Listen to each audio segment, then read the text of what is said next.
Hi everyone, my name is Emma Bolyard, and today I want to talk a little bit about leadership and what it's come to mean to me today as I reach the end of my undergraduate studies at the University of Mount Union. So, first of all, I want to share a little story that's stuck with me since it occurred all the way back in elementary school. I don't think I understood leadership as an elementary schooler, but it was one of the core values that my school would constantly bring up. And one day we had this assembly where somebody came in and talked to us about leadership. And at the beginning of this assembly, the presenter asked all of us to raise our hands if we thought we were leaders. Then it was a pretty even mix of hands raised and left down, probably because most of us didn't really know what being a leader was.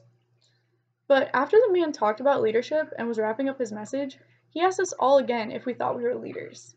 And after a pause, I looked around, and every single other student had raised their hand. With my hand down in that moment, I had both a feeling of awkwardness but also a feeling of self-reflection. It stuck with me to this day. These leaders that this man was talking about were so much different than how I saw myself. I knew that if I raised my hand, I would be lying.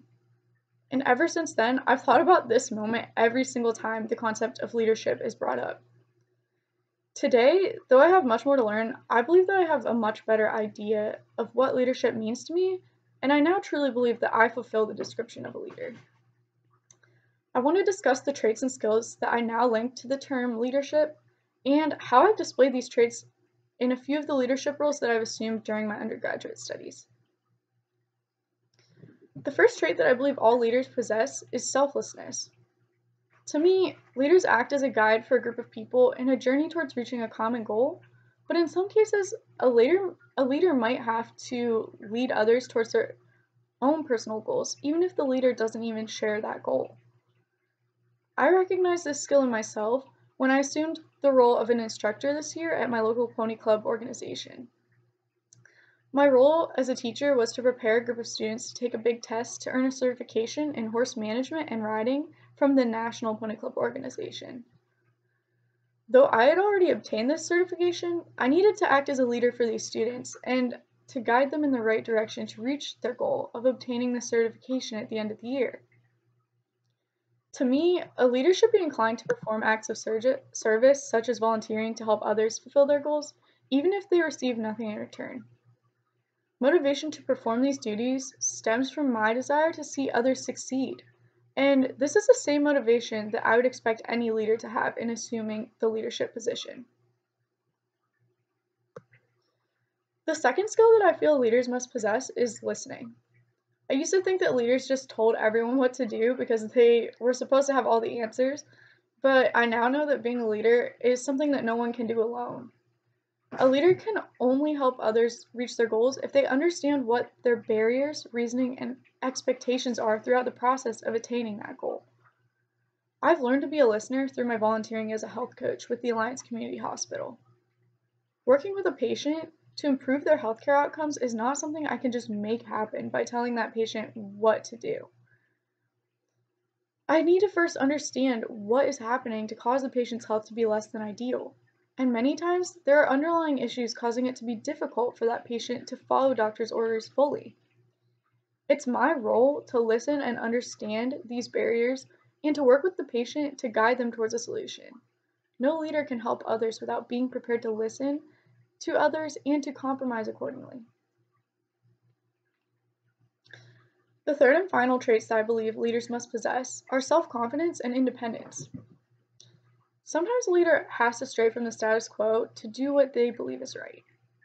I didn't begin my undergraduate studies with these traits. I discovered the importance of self-confidence and independent thought.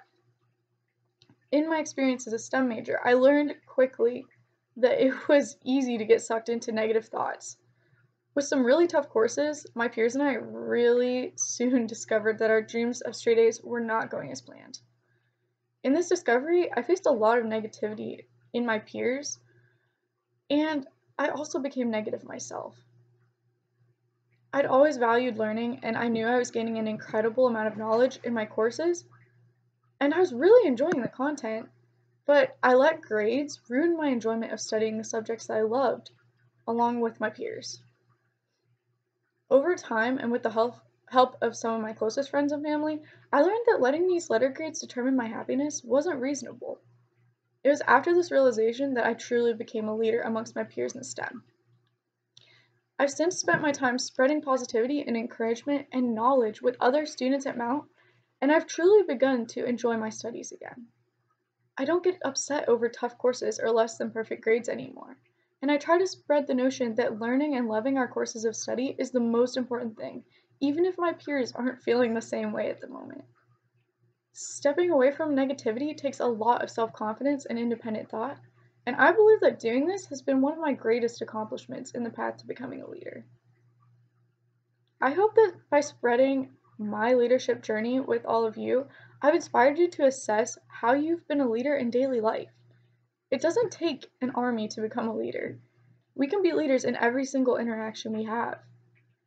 And everyone's approach to leadership is different, but I believe these traits and skills are critical to being the best leaders we can be.